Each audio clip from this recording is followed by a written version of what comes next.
श्री श्री राधा कुंज बिहारी भगवान की जय। ये उनका आशीर्वाद है।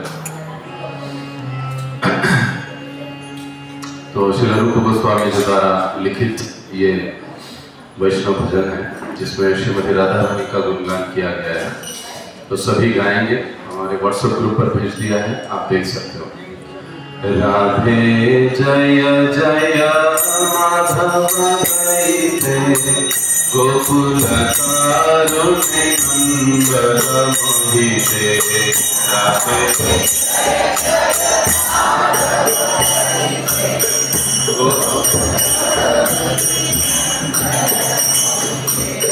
राधे जय जय माधव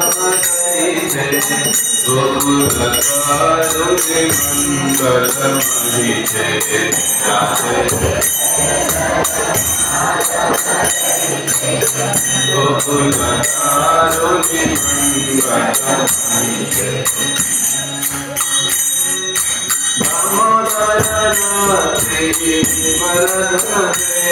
मंगल मोहिते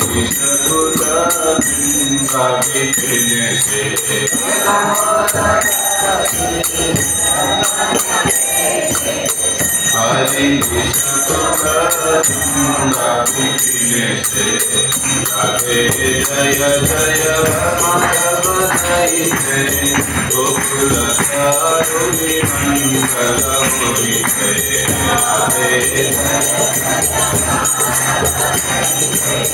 गोकुल कारुण्य मंगल मोहिते वृषभानुगति नवशशि ललिता सखी गणित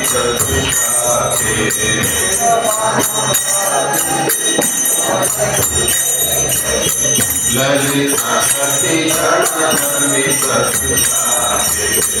वृषभानुगति नवशशि ललिता सखी गणित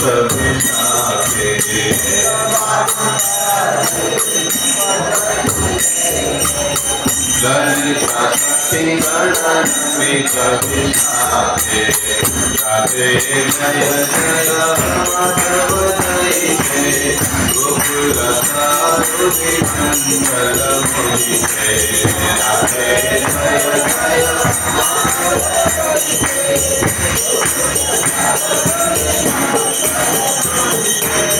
करुणा गुरु मयि करुणा भक्ति सनातन मर्दित चरिते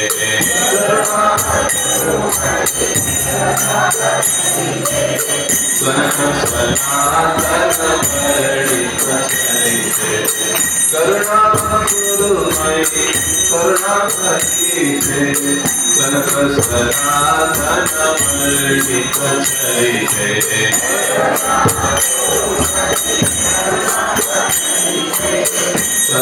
सनातन मर्दित चरिते राधे जय जय माधव गोकुल कारुण्य मंगल मोहिते राधे जय जय गोकुल कारुण्य मंगल मोहिते राधे जय जय माधव गोकुल कारुण्य मंगल मोहिते राधे जय जय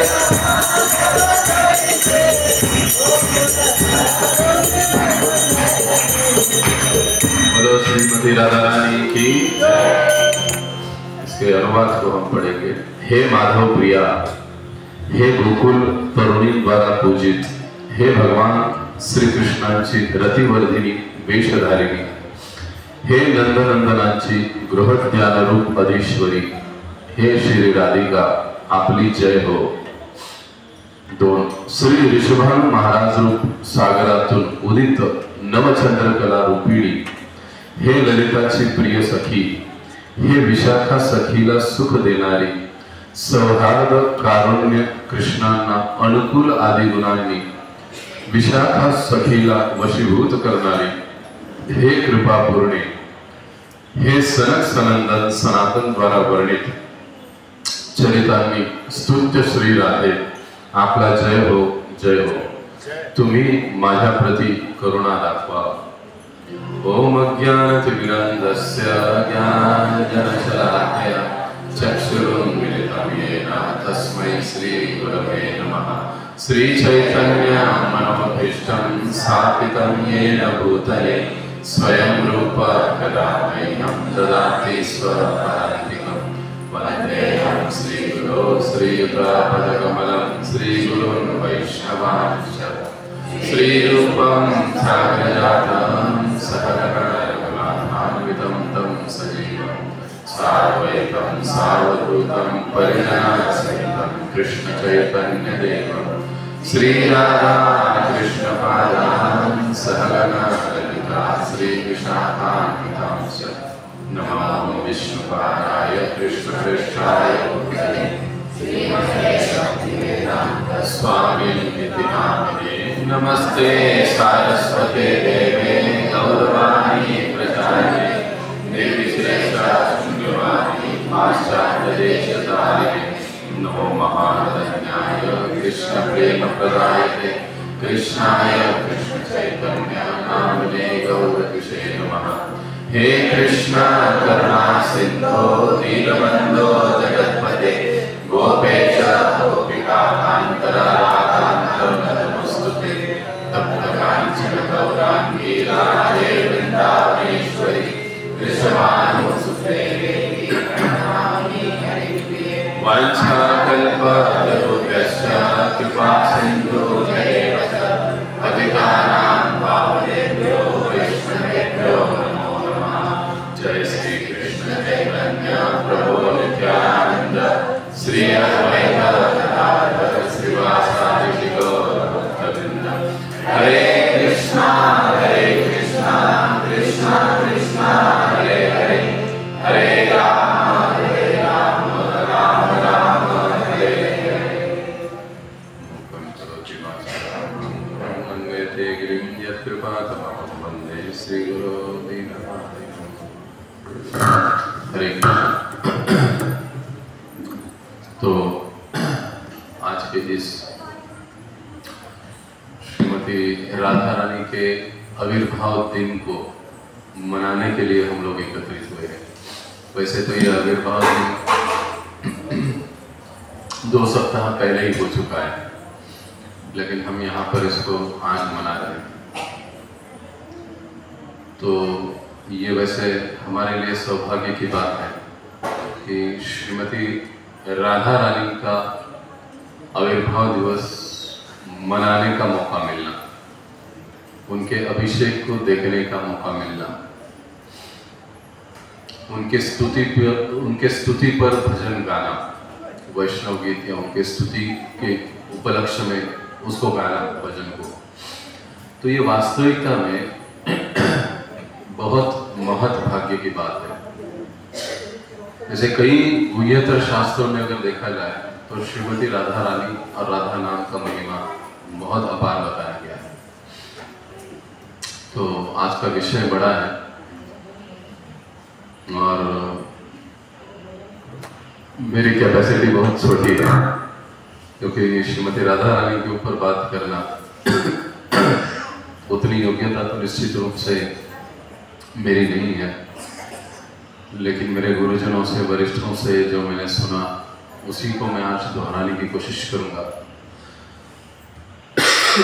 और विशेष रूप से आज हमारे बीच में मेरे वरिष्ठ गुरु बंधु श्रीमान जामवान प्रभु भी उपस्थित है, तो उनके चरणों में प्रार्थना करूंगा कि वो भी मुझे आशीर्वाद दे कि मैं इस विषय पर कुछ बोलने की क्षमता मुझे मिले। तो सभी का पुनः एक बार इस कार्यक्रम में स्वागत है।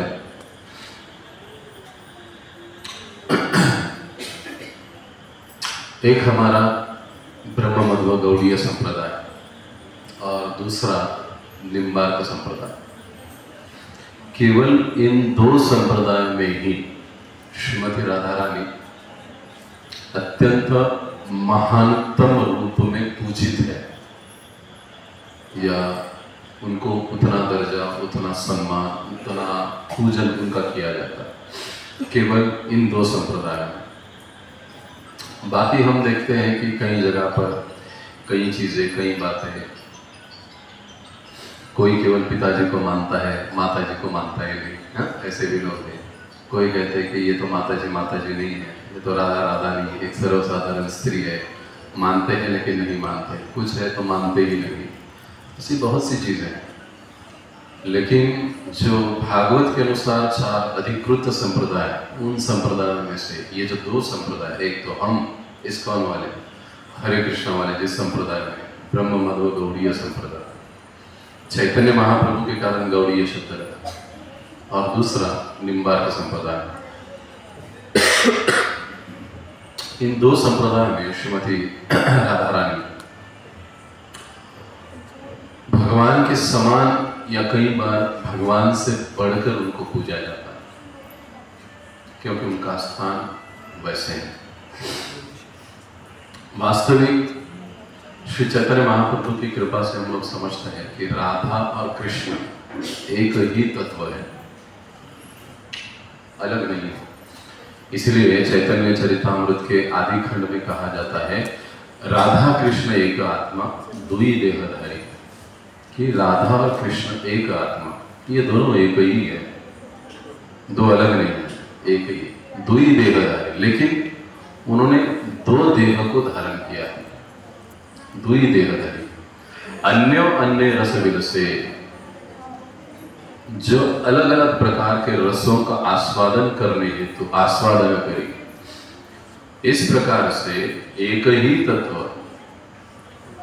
2 बन जाते हैं, राधा और कृष्ण। किस लिए? अन्य यानी अनंत प्रकार के जो अलग अलग रस है। हम 5 रस प्रमुख जानते हैं, 14 रस है, उसमें भी अलग अलग उपरस है। ये असंख्य रसों का आस्वादन करने हेतु एक ही तत्व 2 शरीरों में विभाजित होते हैं, उनको राधा और कृष्ण कहा जाता है। प्रेम का आस्वादन करने के लिए भगवान श्री कृष्ण स्वयं का विस्तार करते हैं। यानी एक दृष्टि से देखा जाए तो श्रीमती राधा रानी और भगवान कृष्ण अलग नहीं। कई बार प्रभुपाद कहते हैं, जैसे बलराम जी के लिए कहते हैं, वैसे प्रभुपाद जी राधा रानी के लिए भी कहते हैं कि रंग का भेद है, बस, बाकी कुछ नहीं। एक तप्त कांचन तो दूसरा श्याम वर्ण, रंग का भेद है। तो प्रेम आस्वादन करने के लिए भगवान श्री कृष्ण अपना विस्तार श्रीमती राधा रानी के रूप में करते हैं। अब यहाँ पर एक चीज हमको समझना चाहिए कि कोई भी साधारण जीव, कोई भी साधारण स्त्री भगवान को संतुष्ट नहीं कर सकती। जिस प्रकार से ये अलग अलग सखियां हैं, भगवान को संतुष्ट करने का प्रयास करती है, श्रीमती राधा रानी भगवान को संतुष्ट करने का प्रयास करती है, तो ये केवल भगवान ही भगवान को संतुष्ट कर सकते हैं। क्या आप पूछोगे प्रभु जी फिर इतना सारा उपद्रव हम लोग करते क्यों है? अगर केवल राधा रानी ही भगवान को, हरि हरि, वैष्णव ठाकुर की जय हो।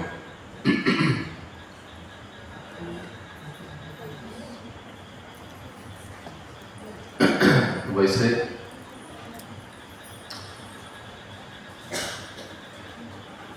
कोई भी सर्वसाधारण जीव स्त्री भगवान श्री कृष्ण को संतुष्ट नहीं कर सकती, परंतु इसलिए भगवान को आत्माराम कहा जाता है कि वे स्वयं में ही आनंद की प्राप्ति करते हैं।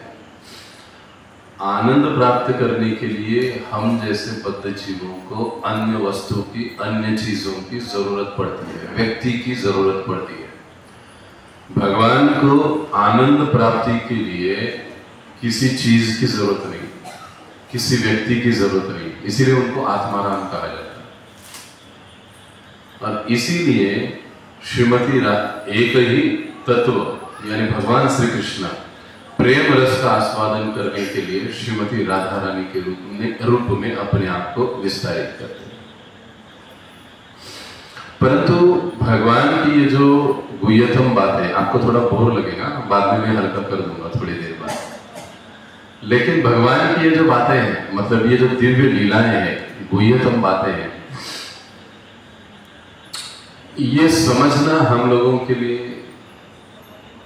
बड़ा मुश्किल होता है। क्यों?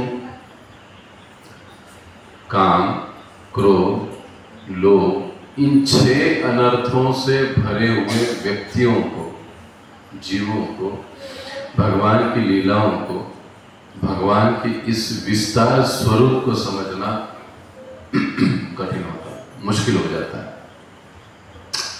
इसीलिए कई बार इस विषय में, राधा और कृष्ण इनके संबंधों के विषय में हम जैसे बद्ध जीव भ्रमित हो जाते हैं, समझावट ठीक से नहीं होती। परंतु उनको यह भी समझना चाहिए कि भगवान की इन दिव्य लीलाओं को समझने के लिए हमको इन अनर्थों से मुक्त होना पड़ेगा। जब तक इन अनर्थों से हम लोग मुक्त नहीं होंगे, तब तक भगवान के इस तत्व को, इन रहस्यों को, इन उनके दिव्य लीलाओं को सही रूप से समझ पाना हमारे लिए बड़ा मुश्किल होगा। तो भगवान के इन दिव्य लीलाओं को समझने के लिए योग्यता की बात आती है कि क्या योग्यता होनी चाहिए। कई बार जब हम लोग नए व्यक्तियों से मिलते हैं, बात करते हैं, राधा कृष्ण, हाँ हम जानते हैं राधा कृष्ण क्या, इतने सहज हम लोग कई बार बोल देते हैं, लेकिन वो बात वैसे नहीं है। राधा और कृष्ण इस तत्व को समझने के लिए एक योग्यता की जरूरत है। और प्रभुपाद एक स्थान पर हमको उदाहरण देते हैं। वो कहते हैं, मान लीजिए मुझे समुद्र में उतरना है, गहराई में जाना है, एकदम तट पे नीचे, तो ऐसे ही धोती कुर्ती के साथ में समुद्र में छलांग लगा के जा सकता हूं? कितनों को लगता हूं जा सकता हूं? जा सकता हूं। तट में जाना है, ऐसे ही जा सकता हूं। उसके लिए क्या होता है? उसके लिए क्या होता है? समुद्र में जाने के लिए आप कहो, ये मत कहना कि प्रभु जी हम गए नहीं, लेकिन हमने देखा है, हमने सुना है। तो समुद्र में यदि जाना है गहराई में, तो क्या होता है? उसके लिए एक ड्रेस होता है, बराबर ना? वो ऑक्सीजन का टंकी लगाते हैं, फिर वो सिल्वर कलर जैसा ड्रेस होता है, वो पहन के ही समुद्र में उतरते हैं। यानी समुद्र की गहराई में क्या है, कैसे है, ये चीज हम लोग जान सकते हैं, लेकिन उसको जानने के लिए, उसको देखने के लिए हमको एक विशिष्ट ड्रेस को धारण करना पड़ेगा। तब जाके हम अंदर उतर सकते हैं, बातों को देख सकते हैं, समझ सकते हैं। ठीक उसी प्रकार से राधा और कृष्ण, ये दिव्य आध्यात्मिक विषय, इनकी लीलाओं को समझने के लिए हमारी चेतना का हमको आध्यात्मिकीकरण करना पड़ेगा। और प्रभुपाद जी के सीधे बात में, प्रभुपाद जी बहुत आसान समझाते हैं कि कृष्ण भावना भावित बनना पड़ेगा। एक ही लाइन, कृष्ण भावना भावित बनना पड़ेगा। अपने महाराष्ट्र में, मराठी में भक्ति करनी पड़ेगी राधा और कृष्ण की। तो इन विषयों को हम समझ सकते हैं। अब भक्ति कैसी, जैसे प्राय हम लोग कहते हैं घोड़ी भक्ति, खाऊं पीऊं कसई खाई, नहीं, विधि के अनुसार जैसे शास्त्रों ने बताया, जैसे संतों ने बताया, जैसे आचार्य ने बताया, उसके अनुसार भक्ति करेंगे। अपनी चेतना को हमारी चेतना को आध्यात्मिक बनाएंगे, कृष्ण भावना भावित करेंगे, तब हम इन विषयों को समझ सकते हैं। लेकिन इसमें मजे की बात क्या है? अभी एक सवाल है आपके लिए, हमारे जीवन में अध्यात्म का स्थान कितना है? मतलब कौन से नंबर पे? First, second, third, fourth? सबसे पहले हमारे जीवन का टारगेट क्या होता है? सबसे पहले हमारे जीवन का क्या होता है? उद्देश्य, टारगेट क्या होता है? अगर कोई यूथ है तो अच्छी पढ़ाई करो, अच्छा नौकरी मिलाओ, बढ़िया पेमेंट मिले, गाड़ी हो, बंगला हो, बराबर? कुछ गलत कह रहा हूं मैं? अगर कोई सर्वसाधारण जिसका विवाह हुआ है उसको पूछो कि आपके जीवन का मतलब क्या, आप क्या चाहते हो, तो सबसे पहले बैंक बैलेंस अच्छा हो, गाड़ी हो, घोड़ा हो, बंगला हो, ये हो। उसके बाद फिर शादी नहीं हुई तो अच्छी पत्नी मिले, अच्छा पति मिले, शादी हुई तो बच्चे अच्छे हो, देखने वाले हो, संभालने वाले हो, बहुत सी चीजें आती है। और उसके बाद में अंत में हम लोग क्या करते हैं? हाँ, फिर भगवान की भक्ति, भगवान का नाम कब आता है? वो सबसे पहले, बराबर है? कब आता है? हाँ, सब बुढ़ापे में, यानी लास्ट में। हमारे प्रभु जी कहा करते थे बुढ़ापे में, क्या प्रभु जी भक्ति अभी करने की बात है क्या? वो तो बुढ़ापे की बात है, बुढ़ापे का काम है। तो प्रभु जी कहते थे बुढ़ापे में भक्ति कैसे करेंगे? मुंह में दांत नहीं रहेंगे, बोला नहीं जाएगा ठीक से, है कि नहीं? माला पकड़ी नहीं जाएगा, हाथ ऐसे ऐसे होगा, एक मनी बोलते बोलते 4 मनी निकल जाएंगे। तो बुढ़ापे में क्या भक्ति करेंगे? पैर से चल नहीं पाएंगे, मंदिर आ नहीं पाएंगे, और मंत्र बोलने की एक जगह बैठकर बात क्या, प्रभु जी हरे कृष्ण महामंत्र को बोलना है। तो प्रभु जी बहुत सुंदर बोलते, सुदामा प्रभु, भिवेवाड़ी में उनका लेक्चर सुना था मैंने। ये जो बात बता रहा हूँ मैं आपको 96-97 की बात बता रहा हूँ, जब पहला चालू हुआ। वो कहते थे फिर जब कैसे होगा, आले कुटना आले कुटनो कुटनो कुटना आले आले, कृष्ण तो बोल नहीं पाएंगे, राम का हो जाएगा याम, आले याम आले याम याम याम आले। तो जीवन भर अगर भक्ति नहीं करेंगे तो एंडिंग में या यम ही आएंगे, विश्वदूत कहां से आएंगे?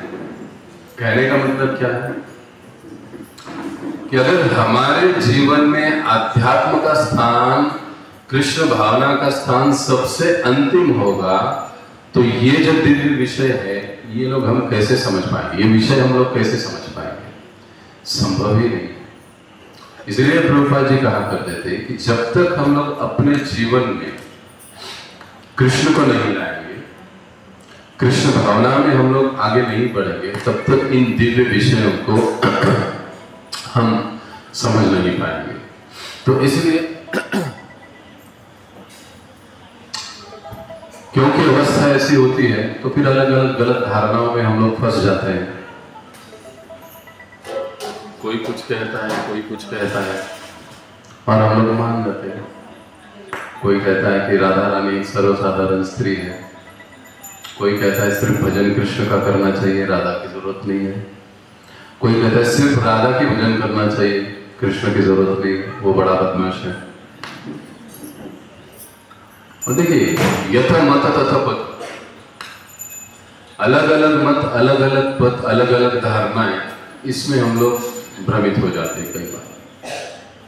लेकिन अगर इन चीजों से हमको बचना है, पुनः भागवत के तात्पर्य प्रभुपाद जी बताते हैं कि एक प्रामाणिक आध्यात्मिक गुरु की शरण लेकर उनसे दीक्षित होकर, दूसरी बात, तीसरी बात वो कहते हैं उनके कुशल मार्गदर्शन में, देखो 3 बातें, इससे राधा और कृष्ण के दिव्य विषयों को और लीलाओं को समझा जा सकता है। मतलब बात क्या है? सबसे पहले एक प्रामाणिक और प्रमाणित आध्यात्मिक गुरु। प्रामाणिक का मतलब बोले पैसा चाले त्याची। अगर कोई कहता है वैसे चल रहा है, प्रामाणिक, जो शास्त्रों में बताया गया है उसी के अनुसार उसको वो पालन कर रहा है। प्रामाणिक, प्रामाणिक का मतलब क्या है? एक अर्थ अथोराइज्ड, शास्त्रों द्वारा अथोराइज्ड होना चाहिए। मान लो मेरे जैसा कोई भी गृहस्थ आश्रम से उठकर कहेगा कि मुझे साक्षात्कार हुआ है, भगवान कृष्ण ने मुझे दर्शन दिया है, और कृष्ण ऐसा कहते हैं, कोई मतलब नहीं उसका। अधिकृत गुरु शिष्य परंपरा का बड़ा महत्व है।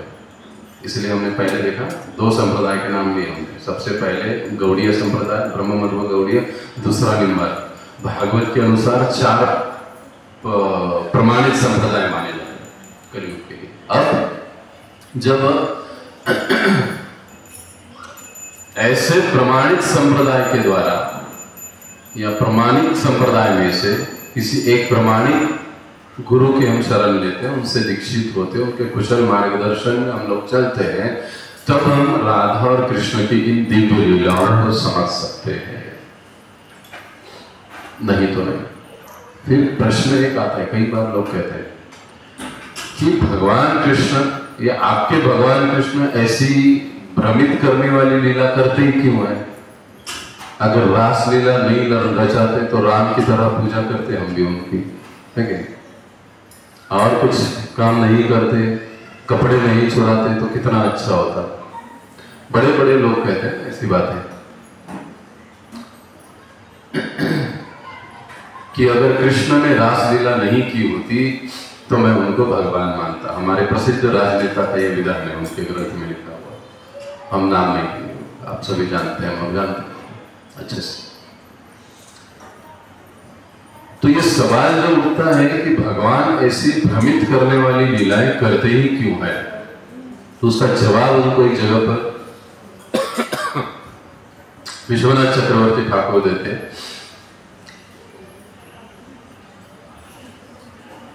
कि जब हम घूमते हैं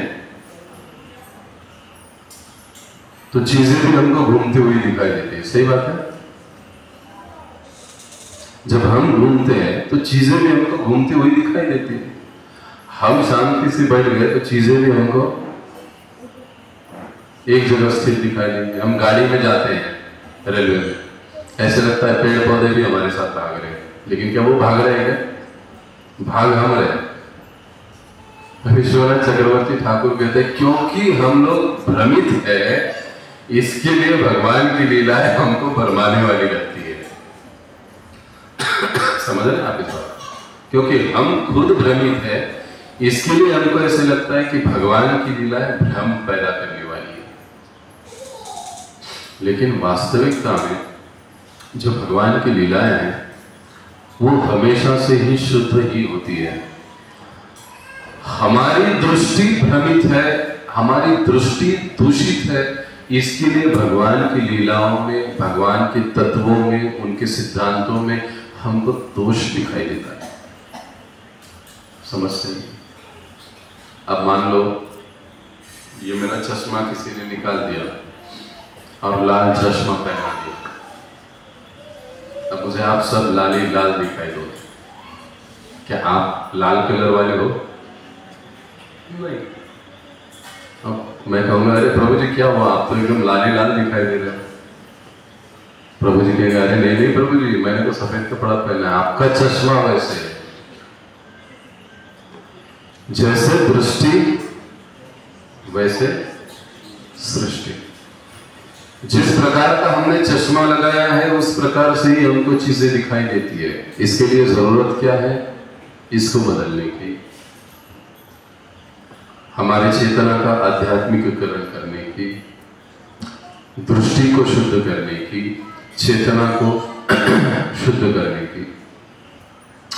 तो सिद्धांत की दृष्टि से देखा जाए तो भगवान आनंद के भोक्ता है और वो केवल आनंद लेने के लिए और अपने निजी पार्षदों को, भक्तों को आनंद देने के लिए ये अलग अलग प्रकार की लीलाएं करते हैं। बाकी और दूसरा उसमें उनका कोई उद्देश्य नहीं होता। अब ये बात कैसे है? भगवान अपनी नित्य लीला द्वारा अपने नित्य पार्षदों को नित्य आनंद प्रदान करते रहते हैं। नित्य लीला, नित्य पार्षद और नित्य आनंद। इस जगत में कैसे है? अब देखो उल्टा, भगवान की लीलाएं नित्य है। नित्य का मतलब वो चलती रहती है। जैसे आज हम यहाँ पर राधाष्टमी मना रहे हैं, अनंत ग्रहलोक है, किसी न किसी लोक में आज राधाष्टमी चल रही है। ऐसे नहीं कि हरे कृष्ण वाले पागल हो गए, कभी भी कुछ भी मनाते हैं। अब जन्माष्टमी तो कब हुई? अब तक 1 महीने तक वे चलते ही रहती है इन लोगों की जन्माष्टमी। राधाष्टमी कब हुई? चलती ही रही। नहीं, ऐसे नहीं है। इसलिए भगवान की लीलाओं को नित्य कहा जाता है। हर स्थान, हर समय, हर काल में, हर प्रहर में भगवान की नित्य लीलाएं, अलग अलग लीलाएं चलती रहती है। इस लोक में, उस लोक में, अनंत लोक। तो किसी स्थान पर हो सकता है राधाष्टमी चल रही हो, किसी और अभी जन्माष्टमी चल रही होगी, किसी और भगवान का जन्म होकर भगवान किसी असुर को मार रहे होंगे। अलग अलग लीलाएं अलग अलग स्थानों पर भगवान की नित्य रूप से चलती रहती है। तो भगवान की नित्य लीलाएं, अब लीलाएं अगर नित्य है तो लीला चलाने के लिए, लीला में सहभागी होने के लिए जो पार्षद है, वो पार्षद भी तो नित्य होने पड़ेंगे ना। वो टेम्पररी कैसे जमेंगे? वो भी नित्य लगेंगे। तो नित्य पार्षद, नित्य पार्षदों के साथ। अब जो नित्य लीला, नित्य पार्षदों के लिए पार्षदों के साथ नित्य वस्तुओं का जब आदान प्रदान होता है, तो उसमें से जो भी निकलता है आनंद प्राप्त होता है। वो भी कैसे होता है? अनित्य होता है, नित्य ही होगा। इसको मैथमेटिक्स में क्या कहते हैं? Plus plus is equal to plus, minus minus is equal to, मेरा मैथ्स नहीं था, minus minus is equal to plus. ठीक उसी प्रकार से नित्य भगवान, नित्य पार्षद, इन दोनों के बीच में जो आदान प्रदान होता है, इस आदान प्रदान से जो आनंद की अनुभूति होती है, वो आनंद भी नित्य हो रहता है। ये भक्ति का मार्ग है।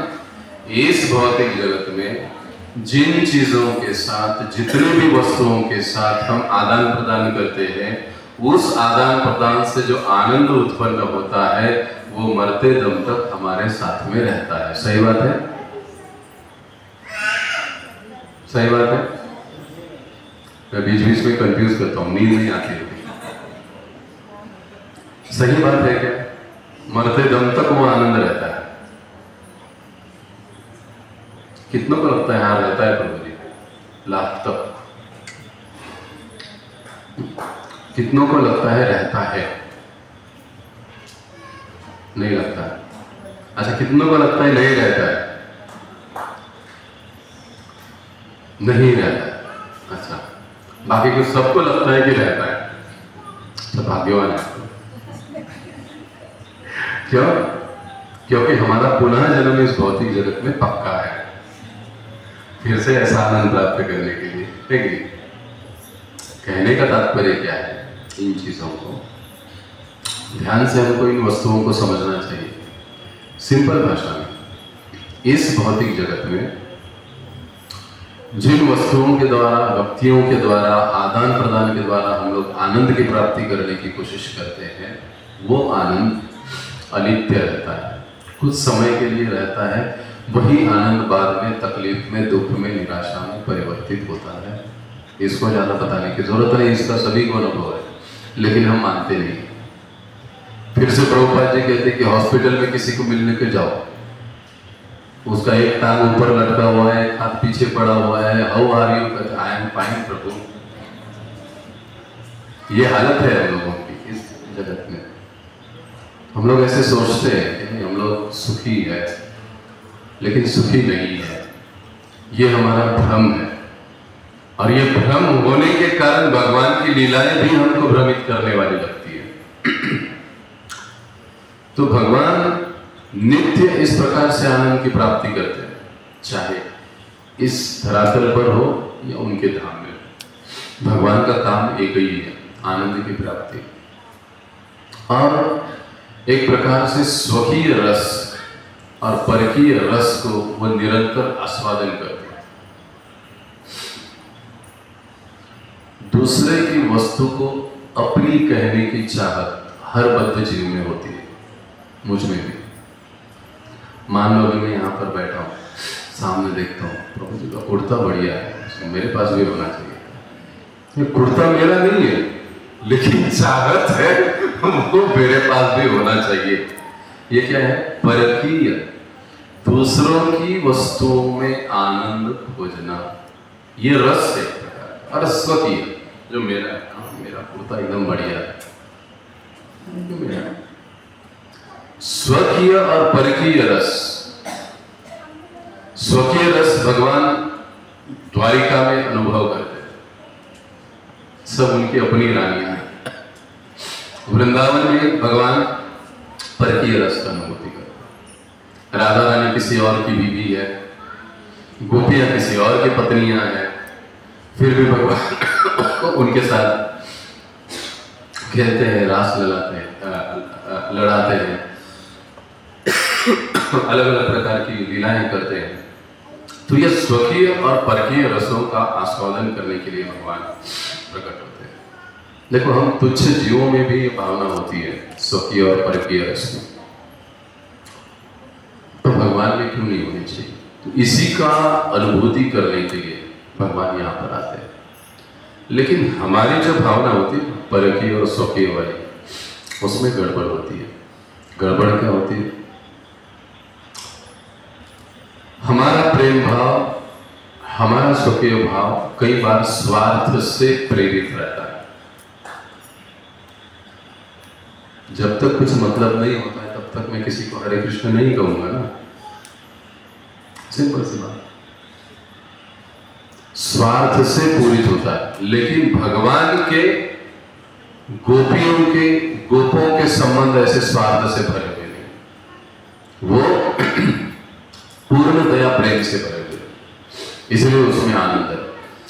इसलिए चैतन्य चरितामृत में एक स्थान पर कहा जाता है, कृष्णेन्द्रिय प्रीतिवांछा धरे प्रेमणा, कि जब हम भगवान श्री कृष्ण के इंद्रियों को प्रसन्न करने के लिए कार्य करते हैं तो उसको कहा जाता है प्रेम। आत्मेंद्रिय प्रीतिवांछा, आत्मा यानी स्वयं की, इंद्रिय प्रीतिवांछा, वांछा मतलब इच्छा, यानी अपने स्वयं के इंद्रियों को जब हम प्रसन्न करने की कोशिश करते हैं उसको कहा जाता है काम। तो अभी मेरे पास काम ही काम है, प्रेम, क्योंकि मैं सब कुछ अपने स्वयं के लिए करना चाहता हूं। तो इसलिए हमारे जो प्रेम संबंध है कुछ समय के लिए बने रहते हैं। भौतिक जगत में प्रेम संबंध कुछ समय तक चलते हैं, टिकते हैं, उसके बाद में आजकल की भाषा में ब्रेकअप, आए 6 महीने में चलता रहता है, क्योंकि वो सारे संबंध स्वार्थ पर, पहली चीज, दूसरी चीज शरीर स्तर पर आधारित होते हैं। हर इस भौतिक संबंध, जगत का जो संबंध है, और इसीलिए अंत में वो हमको दुख देते हैं। लेकिन जब संबंध हमारा भगवान से जुड़ जाता है, संबंध जब हमारा भगवान के भक्तों से जुड़ जाता है,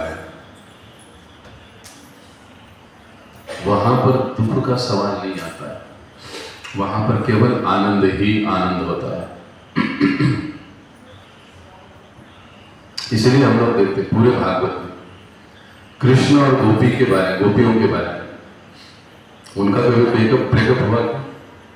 पूरे भागवत में लिखा कि ये गोपी भगवान से लड़ाई करके चली गई। राधा रानी का भगवान कृष्ण से जमता नहीं था, बहुत झगड़ा होता था। एक भी आपको पूरे भागवत में, पूरे शास्त्र में ये सारी चीजें आपको कहीं पर दिखाई नहीं देगी जो इस भौतिक जगत में हम भौतिक संबंधों के बीच देखते हैं। क्यों? क्योंकि इनके संबंध, श्रीमती राधा रानी और भगवान श्री कृष्ण के संबंध, गोपियां और भगवान श्री कृष्ण के संबंध, ये कोई भौतिक स्तर वाले साधारण संबंध नहीं है, ये दिव्य संबंध है। इनके बीच में ये दिव्य प्रेम है। एक जगह पर प्रभुपाद जी समझाते हैं कि काम और प्रेम इस भौतिक जगत में अधिकता किस चीज की है? काम। काम यानी शारीरिक सुख, भौतिक इच्छाएं, इन चीजों को। लेकिन आध्यात्मिक जगत में जो संबंध होते हैं वो केवल शुद्ध प्रेम के ऊपर बने हुए, टिके हुए, चलते हुए रहते हैं। इसलिए वहां पर निराशा नहीं होती है। और श्रीमती राधा रानी जो है, जिनका आज हम आविर्भाव मना रहे हैं, वो ऐसे दिव्य प्रेम की मूर्तिमान स्वरूपा है। जो ये दिव्य प्रेम है, ये प्रेम का खजाना श्रीमती राधा रानी के पास। क्योंकि भगवान श्री कृष्ण के प्रति श्रीमती राधा रानी का जो भाव है, उसमें केवल दिव्य प्रेम है, किसी प्रकार का कोई स्वार्थ नहीं है। इसीलिए कई बार भगवान श्री कृष्ण भी श्रीमती राधा रानी के प्रेम को, व्यवहार को समझ नहीं। इसके ऊपर हम आगे चलकर बात करेंगे। जैसे पहले हमने कहा था, इसलिए श्रीमती राधा रानी और भगवान श्री कृष्ण, इनमें अगर कोई फर्क है तो केवल रंग का फर्क है, बाकी और कोई फर्क नहीं। वे कृष्ण ही है, क्योंकि वही एकमात्र जो है अपने आप को आनंद दे सकते हैं। तो ऐसे प्रेम की स्वरूपा श्रीमती राधा रानी इस धरातल पर प्रकट होती है।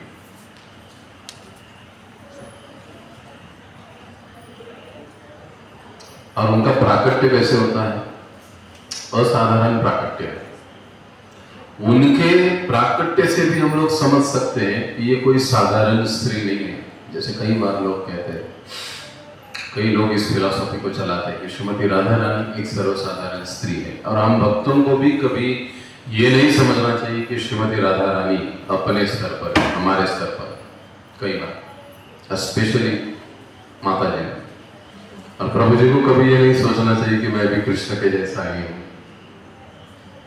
वो कोई सर्वसाधारण स्त्री या साधारण व्यक्तित्व नहीं है, वो साक्षात श्री कृष्ण ही है, जो उन्हें आनंद प्रदान करने के हेतु अलग देह में, दूसरे देह में प्रकट हुए हैं। तो ऐसी श्रीमती राधा रानी बरसाना के रावल में प्रकट होती है। एक समय ऋषभानु महाराज और कीर्तिदा, केवल ऋषभानु महाराज यमुना के तट से गुजर रहे थे। आज जहां पर लाडली लाल मंदिर है, वहां पर पहले श्रीमती ऋषभानु महाराज जी का महल हुआ करता था, अभी भी है अवशेष। और वो वहां से निकल पड़े, यमुना के तट पर जब आए तब उन्होंने देखा कि बहुत बड़ा दिव्य कमल जिसमें से प्रकाश निकल रहा है, खिला हुआ है, और उसके ऊपर एक बालिका है। वो देखते हैं पास में जाकर, अरे ये ऐसे कैसे, इस इतने दिव्य कमल में ये बालिका कैसे? लेकिन जब गए तभी तुरंत ब्रह्मा जी उनके समक्ष उपस्थित हो जाते हैं और सारा इतिहास कथा सुनाते हैं कि पिछले जन्म में तुम कौन थे, क्या थे, ये बालिका कौन है। और फिर वो कहते हैं कि जाओ इनको अपने घर लेकर इनका संगोपन करो, और फिर उनको लेकर आते हैं। तो उनके इस प्राकृतिक लीला से ही हम समझ सकते हैं कि जैसे हम कहते हैं कि भगवान का जो जन्म है वो स्त्री और पुरुष के रज और बीज से नहीं होता है। प्रभु राधा गोविंद स्वामी महाराज कहते हैं उनका प्राकृत्य दिव्य रहता है। एक दूसरी चीज, उसी प्रकार से श्रीमती राधा रानी, ये जो शक्ति तत्व है, ये लालिनी शक्ति है, इनका प्राकृत्य भी दिव्य रहता है, साधारण नहीं। किसी रज या बीज या किसी स्त्री या पुरुष के संयोग से ये प्रकट हुए, ऐसे नहीं होता। तो प्राकृत्य से हम समझ सकते हैं कि श्रीमती राधा रानी कोई सर्वसाधारण स्त्री नहीं है। इसी सीक्वेंस में हम श्रीमती सीता महारानी का भी प्राकट्य देख सकते कि वो कैसे खेत में जनक महाराज जी को मिले, उनका भी कोई जन्म नहीं हुआ। इससे हम समझ सकते हैं कि ये जो भगवान की शक्तियां हैं वो दिव्य है, सर्वसाधारण नहीं, और उनको उसी दृष्टि से भजना भी चाहिए, पूजना भी चाहिए, और उनके साथ हमारा व्यवहार भी रहना चाहिए, एक सर्वसाधारण के रूप में नहीं।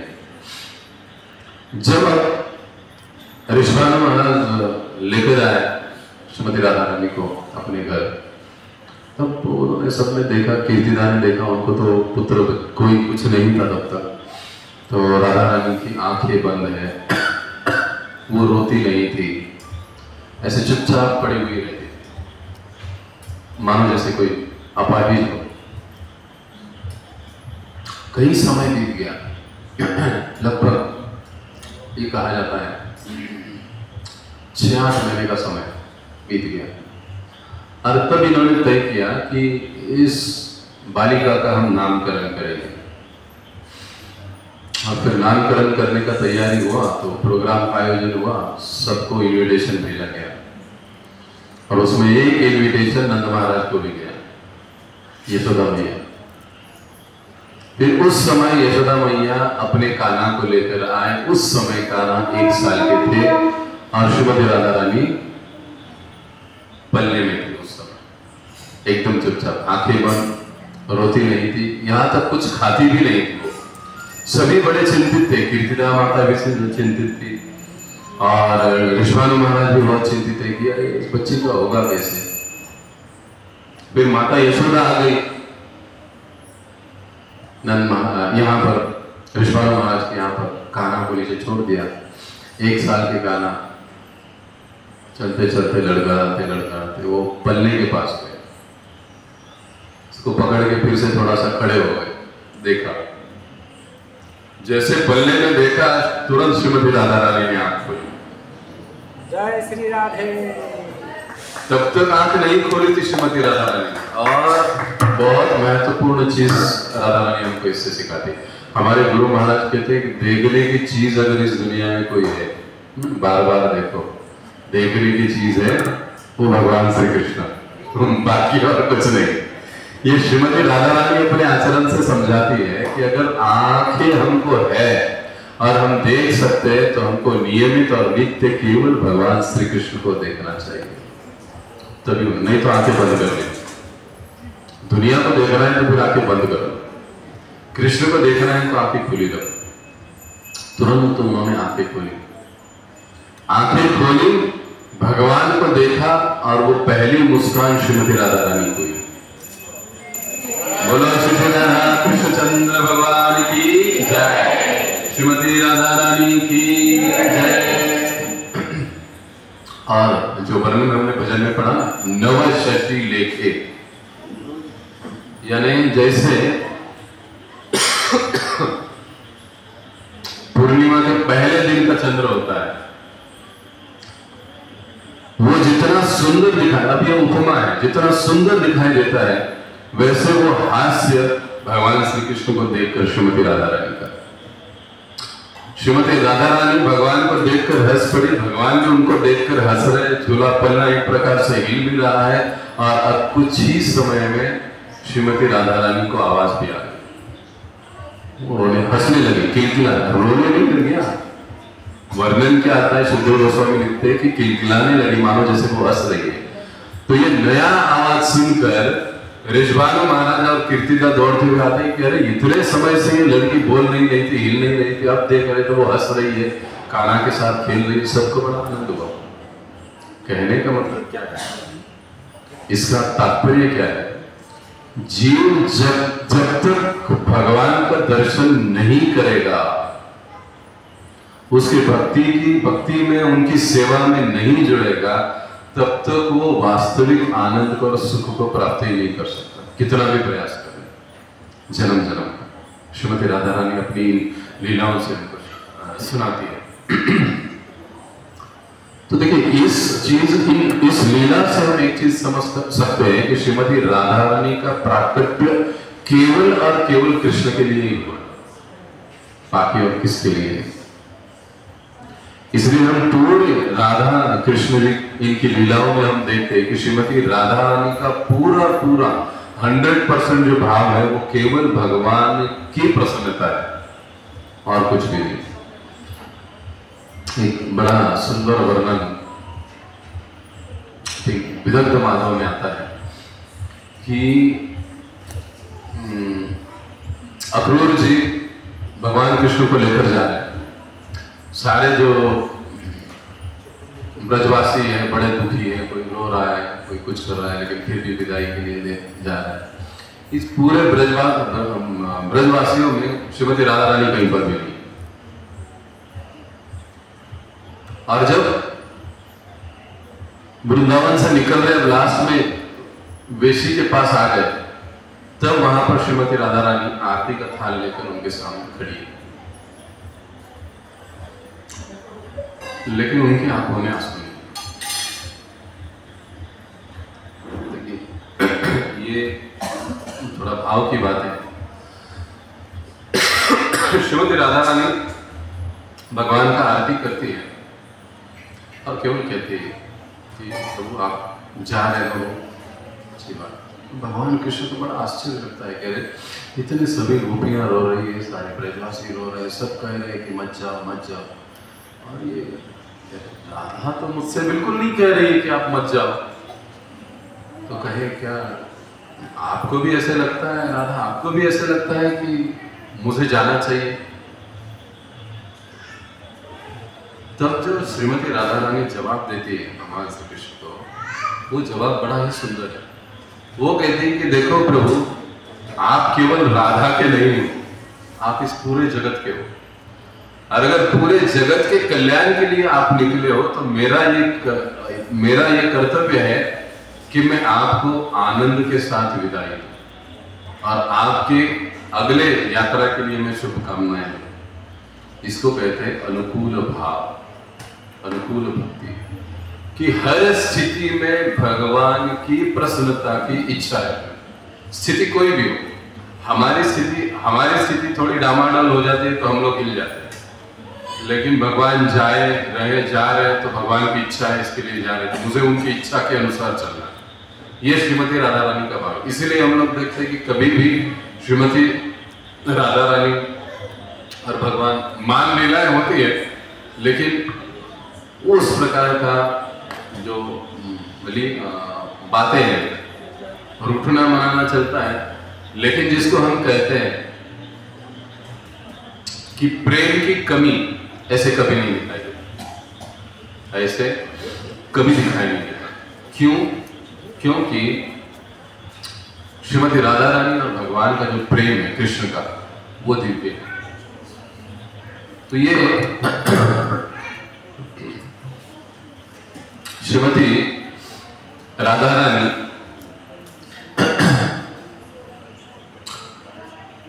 बड़े ही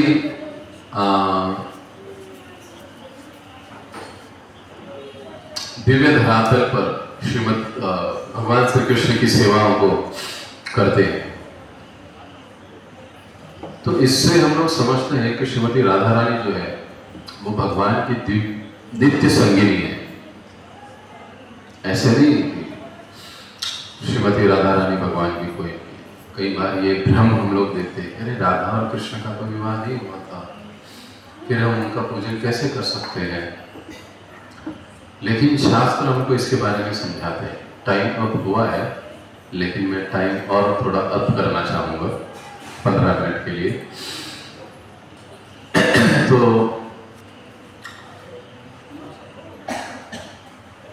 श्रीमती राधा रानी भगवान की नित्य संगिनी है। नित्य का मतलब पहले भी थी, आज भी है और कल भी रहे। उनकी जगह दूसरा कोई नहीं, उनकी जगह दूसरा कोई नहीं। बृहद गौतमीय तंत्र नाम का एक ग्रंथ है, जिसमें हमको श्रीमती राधा रानी और भगवान श्री कृष्ण के वास्तविक और नित्य संबंध का एक श्लोक प्राप्त होता है, जिसमें बताया गया है कि देवी कृष्णमयी प्रोक्ता राधिका पर देवता। क्या कहा गया है? देवी कृष्णमयी प्रोक्ता। कृष्णमयी यानी जो कृष्ण स्वरूप है। प्रोक्ता का मतलब होता है अर्धांगिनी, पत्नी। देवी कृष्णमयी प्रोक्ता, राधिका पर देवता।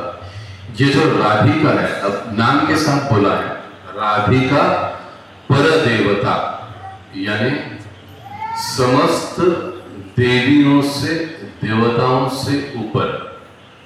सर्व लक्ष्मी मयी सर्वम, समस्त लक्ष्मियों का स्रोत। इसीलिए क्या कहा गया है? लक्ष्मी मयी सर्वम, सभी लक्ष्मियों का स्रोत। कांति ही सम्मोहिनी परहा, कि वो कैसी है? सभी को या विशेष रूप से कृष्ण को आकर्षित करने वाली सम्मोहिनी परहा राधिका। अब देखिए कुछ 2-3 बातें इस श्लोक में बताई गई। पहली चीज क्या है कि कृष्णमयी प्रोक्ता। श्रीमती राधा रानी कैसी है?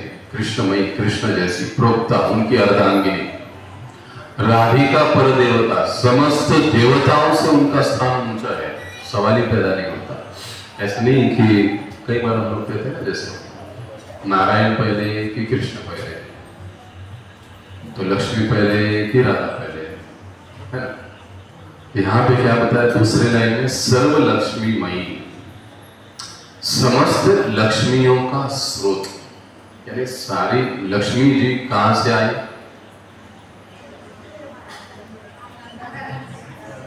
राधा। कैसे? किसने कहा, किसने बताया? बृहद गौतमीय तंत्र, उनके द्वारा ये, यानी इस ग्रंथ में ये बताया गया कि समस्त लक्ष्मियों का स्रोत श्रीमती राधा रानी और कांति सम्मोहिनी परा, कृष्ण को आकर्षित करने वाली। कृष्ण को आकर्षित करने की शक्ति किसकी है? किसमें है? श्रीमती राधा रानी। दूसरा कृष्णाकर्षिणी, एक नाम श्रीमती राधा रानी का है। भक्ति को भी क्या कहा जाता है? कृष्णाकर्षिणी, जो कृष्ण को आकर्षित करते हैं, करती है। तो जो भक्ति है उसको भी कृष्णाकर्षिणी कहा जाता है, कि जो भगवान कृष्ण को आकर्षित करती है। तो यहाँ ये जो लीला हुई, बचपन की लीला, भगवान कृष्ण को देखकर राधा रानी ने आंखें खोली। उसी लीला के समय, वो नामकरण के समय, भांडीर वन में ये छोटी सी राधा और छोटे से कृष्ण का विवाह संपन्न हुआ, भांडीर वन में। और जिसका विवाह संस्कार किसने किया? ब्रह्मा जी ने किया। ये अब कई बार हम लोगों को ये पता नहीं होता है। भागवत, बृहद भागवतम जो जीव गोस्वामी द्वारा लिखित है, इन सारी चीजों का संदर्भ हमको वहां पर मिलता है। कई बार लोगों को पता नहीं। एक बार नहीं, राधा और कृष्ण के 2 बार विवाह हुआ, ये पहली बार। दूसरा, एक कथा आती है कि दूसरा जो है कि 15वीं 16वीं सदी में जब वृंदावन से सारे विग्रह जयपुर भेजे गए, मुगलों का आक्रमण हुआ, जयपुर भेजे गए, तो वहां पर राधा गोविंद के विग्रह थे उस समय वृंदावन में। तो उस समय रामानंदी संप्रदाय और हमारा ब्रह्मध्व संप्रदाय, इन दोनों में थोड़ा सा वाद विवाद हुआ। रामानंदी संप्रदाय वालों का कहना था कि आप लोग अधिकृत नहीं हो, क्योंकि आपका भागवतम पर कोई भाष्य नहीं है। अब नहीं था, क्योंकि हमने वेदांत सूत्र को ही अपना भाष्य समझा था भागवत। फिर भागवतम को ही, भागवत पुराण को ही हमने भाष्य समझा था। फिर जो विश्वनाथ चक्रवर्ती ठाकुर है, इनके शिष्य थे बलदेव विद्याभूषण, ये आगे आए और फिर इन्होंने गोविंद भाष्य नाम के ग्रंथ की रचना की। अब इनकी लीला बड़ी दिव्य है। बलदेव विद्याभूषण ने इस वाद विवाद के लिए अपने शिष्य, इनको क्षमा करें, विश्वनाथ चक्रवर्ती ठाकुर जी ने इनको भेज दिया बलदेव विद्यापीठ, तो जाओ आप इन लोगों से बात करो और उनको बताओ कि श्रीमती राधा रानी और भगवान कृष्ण इनके विवाह हुए हैं, इसके शास्त्रों में प्रमाण है। तो उन्होंने बताया, लेकिन अंत में उन्होंने ये कहा कि भैया आपका कोई ग्रंथ ही नहीं है, भागवतों में नहीं, टीका नहीं है, तो हम लोग आपको अधिकृत नहीं मानते। फिर इनको बड़ा बुरा लगा, बेचारे सीधा गए राधा गोविंद जी के पास और सामने बैठे थे। मुझे कुछ पता नहीं, मुझे टीका या ग्रंथ हमारे संप्रदाय के लिए लिखना है। तो गोविंद जी उनको बता रहे थे और ये लिख रहे थे, और ऐसे प्रकट हुआ गोविंद भाष्य। और इस गोविंद भाष्य में भगवान श्री कृष्ण और श्रीमती राधा रानी के कई सारे ऐतिहासिक प्रमाण तो मिलते हैं। तो यहां तक हम लोग ये चीज तो समझ गए कि श्रीमती राधा रानी और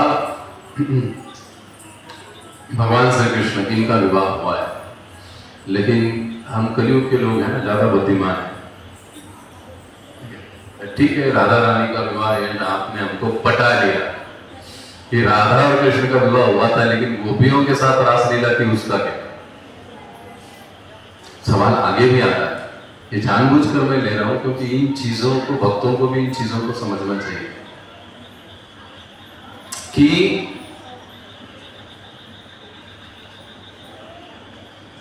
सारी गोपियां, अब संस्कृत में ज्यादा समय तो है नहीं हमारे पास, और भगवान श्री कृष्ण का भी विवाह हो चुका है।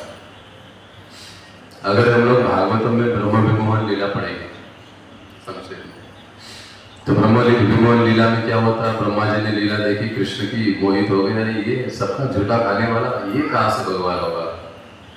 घूम गए, घूम नहीं गए, घुमा दिया गया भगवान के द्वारा, 5 सर होने के बाद भी, 4 सर होने के बाद भी। तो कहे नहीं, तो उन्होंने क्या किया? परीक्षा लेने के लिए सारे गोपों को ले जाकर एक गुफा में बंद कर दिया। गोपियों को, गोपों को, गौओं को, सभी को ले जाकर एक गुफा में बंद कर दिया। बाद में जब कृष्ण, अरे कोई नहीं आ रहा है, क्या बात है, शाम का समय हो गया, वापस लौटना है घर को, गोधूली समय हो गया, जाना है, कोई नहीं है। कृष्ण समझ गए कि ये ब्रह्मा जी की बुद्धिमत्ता चल रही है। फिर उन्होंने क्या किया? अपने आप को विस्तारित किया, उनकी अपनी 9 लाख गायों के रूप में विस्तारित हुए।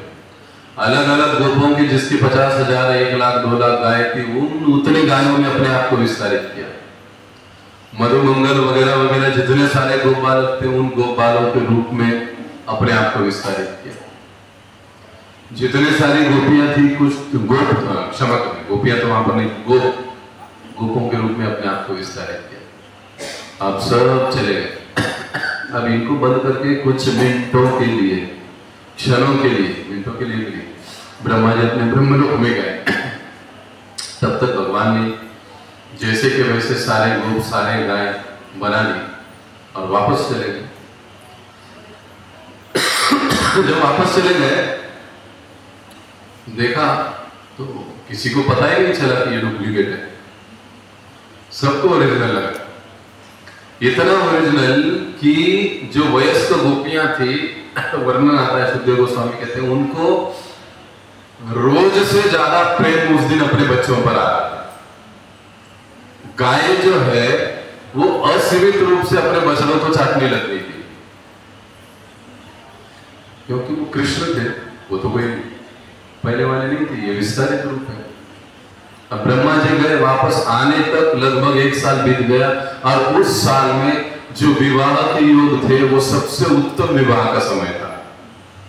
तो वृंदावन के जो भी सारे वयस्क गोप और गोपियां था, इन्होंने तय किया कि अभी हमारे बच्चों का विवाह कर देना चाहिए, बच्चों का। धड़ाधड़ धड़ाधड़ धड़ाधड़ मुहूर्त निकल गए, और सभी गोपों का विवाह सभी गोपियों के साथ हो गया। अब बोलिए, ओरिजिनल था कौन? कृष्ण। वो तो डुप्लीकेट ब्रह्मा जी लेकर गए थे ना, उनको भी सबक सिखाना है, लेकिन भगवान का सबक सिखाने का स्टाइल अलग होता है। विवाह हो गया, अब कुछ समय के बाद वापस, जब क्षणों के बाद ब्रह्मा जी लौटे, तब तक 1 साल बीत चुका था। जब ब्रह्मा जी ने वृंदावन में देखा तो अरे ये क्या बात है, इन सभी लोगों को तो मैंने गुफा में बंद कर दिया था, ये वापस यहाँ पे कैसे आ गए? फिर दौड़े भागे गुफा के पास गए, तो वहां पर भी उतने ही सारे लोग वैसे ही पड़े। अब ये पूरी तरह से भ्रमित हो गए, भ्रमित नहीं हो गए, दिमाग जगह पे आ गया कि हमने किसके साथ मस्ती करने की कोशिश की। फिर समझ गए कि अरे ये कोई साधारण व्यक्ति नहीं, ये तो साक्षात भगवान है। और फिर ब्रह्मा जी की स्तुतियां थी, वो कहते कि हमने आपको समझने में गलती की वगैरह। तो नैतिक रूप से भी देखा जाए तो भगवान ने कोई अनैतिकता नहीं की। समस्त गोपियों का भगवान के साथ विवाह हुआ था। जैसे हमने पहले कहा, परकीय रस का आस्वादन करने के लिए श्रीमती राधा रानी किसी और की पत्नी है, गोपियां किसी और की पत्नियां हैं, लेकिन फिर भी उनका और भगवान श्री कृष्ण का एक माधुर्य भाव बना हुआ है। उसको आस्वादन करने के लिए भगवान आते हैं। अभी गोपियां भी कोई साधारण हमारे जैसी स्त्रियां नहीं है। गोपियां जो है, जैसे गोपियों के प्रमुख दो वर्ग होते हैं। एक होती है नित्य सिद्ध गोपियां, एक होती है साधना सिद्ध गोपियां। उसमें 4 प्रकार है गोपियों के। गोपियों को भी हमको ये सर्वसाधारण समझने की गलती नहीं करनी चाहिए। ये हमारे लेवल की बात नहीं है अभी, मतलब मेरे तो नहीं है, आप में से किसी का हो सकता है, मेरे तो नहीं है। लेकिन यहाँ पर जो गोपियों का वर्गीकरण है, सबसे पहला जो आता है, गोप्यस्तु श्रुतयोगेया, श्रुति गोपियां, यानी हमारे जितने भी वैदिक साहित्य है वो गोपियां हैं। वो नित्य भगवान की स्तुतियां करते रहते हैं वेद, वो एक गोपियां है, गोपियों का प्रकार श्रुति गोपी है। उसके बाद ऋषिजा, जो ऋषि मुनि है। प्रभु रामचंद्र जब वनवास में थे ना, तो कई ऋषि मुनियों को मिले। माता सीता को और प्रभु रामचंद्र को देखकर कईयों के मन में इच्छा आई, काश हम भगवान को माधुर्य भाव में आनंद प्रदान कर पाते। हमारे सीधे जनरल लैंग्वेज में, काश हम इनकी पत्नी होते, ऐसा भाव उनके मन में हुआ उन ऋषियों के। लेकिन रामलीला में तो यह संभव नहीं था। वही सारे ऋषियां द्वापर युग में इन ऋषिजा गोपियों के रूप में प्रकट होती है, और फिर भगवान ये समस्त गोपियां ऋषिजा, और फिर भगवान के साथ अपना माधुर्य संबंध बनाती है, उनकी वो इच्छा पूर्ण हो। उसके बाद देवकन्या, देवकन्याश्च, देवताओं की जो भी पुत्रियां होती है ना, वो भी गोपियां होती है। उसके बाद चौथी राजेंद्र मनुष्य कश्चन, देवकन्या, और उसके बाद गोपकन्या, क्षमा करना, ऋषिजा, गोपकन्या और फिर देवकन्या।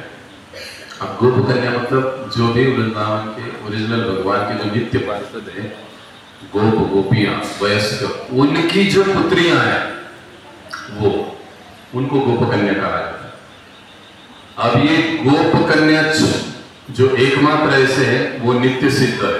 जो हम नित्य पार्षद की बात कर रहे थे ना, वो उस कैटेगरी में आते हैं। सारे गोपियां वो नित्य भगवान की संगिनियां रहती है। ऐसे नहीं कि धरातल पर आने के बाद संगिनियां, वो नित्य भगवान के पार्षद है, संगिनियां, इसलिए उनको नित्य सिद्ध गोपी कहा जाता है। और ये जो बाकी के 3 हैं वो साधना से बने हैं, तपस्या करके, सेवा करके, हरे कृष्ण महामंत्र का जप करके, हाँ, और कुछ करके गोपियां उस स्तर तक पहुंचे, बने हैं। तो ये 4 प्रकार से गोपियां हैं। तो इससे हम समझ सकते हैं कि गोपियां भी कोई सर्वसाधारण स्त्रियां नहीं। कई बार हम लोग रासलीला को एकदम हल्के दृष्टि से देखते हैं कि भगवान ने से किया अन्यों की स्त्रियों के साथ, लेकिन ये कोई सर्वसाधारण स्त्रियां नहीं है। जो रासलीला हुई वो गोपियों की इच्छा से भगवान की प्रसन्नता के लिए किया। ये सबसे महत्वपूर्ण बात है, ये हमको यहाँ पर समझना चाहिए। तो ये अति विशेष लीला, रासलीला भगवान ने इन गोपियों के साथ की, पर बद्धता होने के कारण हम लोग इसको ठीक से नहीं समझ पाते हैं। हम लोग गड़बड़ी कर देते हैं उसको देखने में, उसको समझने में। इसके लिए सबसे जरूरी है कि जितना हो सके हमें अपनी चेतना का कृष्ण भावनाकरण करना पड़ेगा, आध्यात्मिकीकरण करना पड़ेगा, तब हम भगवान की इन लीलाओं को समझ सकते हैं। भगवान कृष्ण भी राधा रानी के प्रेम को नहीं समझ पाए, इसके लिए उनको वापस आना पड़ा श्री चैतन्य महाप्रभु के रूप में। किसके लिए वो आए? क्योंकि राधा का प्रेम भाव मेरे प्रति क्या है वो समझने के लिए ही श्री चैतन्य महाप्रभु आए, देखने के लिए, जानने के लिए, समझने के लिए। तो राधा भाव या राधा प्रेम इतना गहन है, ये कोई सर्वसाधारण वस्तु या व्यक्ति नहीं। अंतिम में एक हम समझेंगे चैतन्य चरितामृत, लादिनी कराए कृष्ण आनंद स्वादन, कृष्णदास कविराज गोस्वामी। श्रीमती राधा रानी भगवान की आह्लादिनी शक्ति है, आह्लाद देने वाली। भक्ति में हम लोग जो भी नाम जप करते हैं, जो भी हम सेवाएं करते हैं, उससे हमको जो आनंद मिलता है ना, वो आनंद हमको देने वाली श्रीमती राधा रानी, वो उनके द्वारा हमको मिलता है। कृष्ण को आनंद देने का काम श्रीमती राधा रानी करे, लादिनी द्वारा करे भक्तेर पोषण। अब भगवान श्री कृष्ण अपने भक्तों का पोषण करते हैं, रक्षण करते हैं। वो कैसे करते हैं? लादिनी शक्ति के माध्यम से, द्वारा। हमारी भक्ति में जो भी प्रगति होती है, जो भी साक्षात्कार होता है, वो श्रीमती राधा रानी की कृपा। अपराध करते हैं, कृपा रुक जाती है।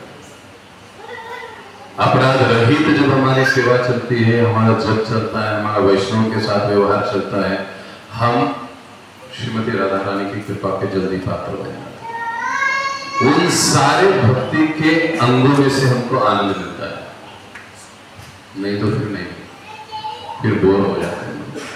अरे क्या, वही राधाष्टमी, वही जन्माष्टमी, वही सेवा, वही हरे कृष्ण महामंत्र, थोड़ा राधा राधा कर ले तो क्या फर्क पड़ता है, ऐसे लगने लगता है।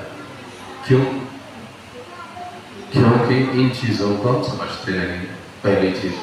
दूसरी चीज, श्रीमती राधा रानी, इनके द्वारा जो उनको पोषण प्राप्त होता है, वो पोषण कब होता है?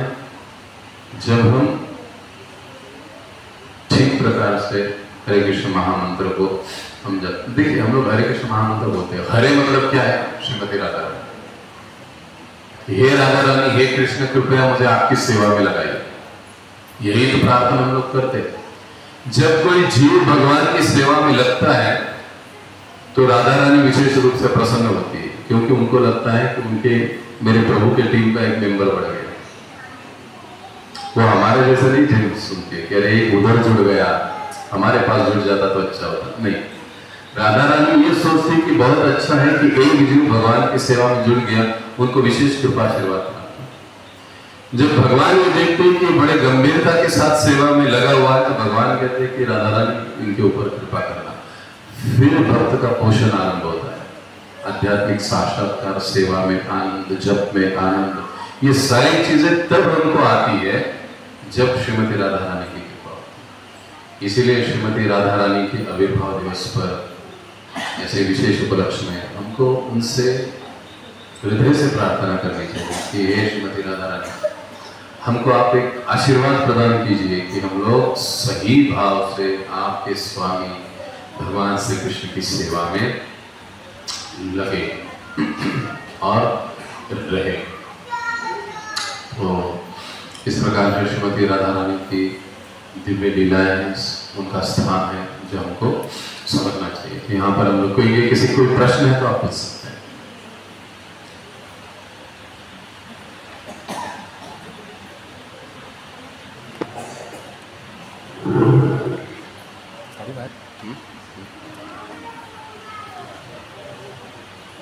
कोई प्रश्न नहीं तो यहाँ पर हम रुकेंगे। जगत गुरु श्रील प्रभुपाद की जय।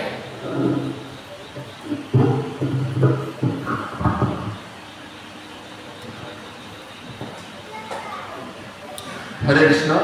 आज के इस पावन पवित्र राधाष्टमी के दिन प्रभु जी ने जो हमें मार्गदर्शन किया है, आइए इसके लिए हम आपका धन्यवाद देते हैं। हमारे पारंपरिक पद्धति से 3 बार हरि बोल बोलकर हरि बोल हरि बोल हरि बोल।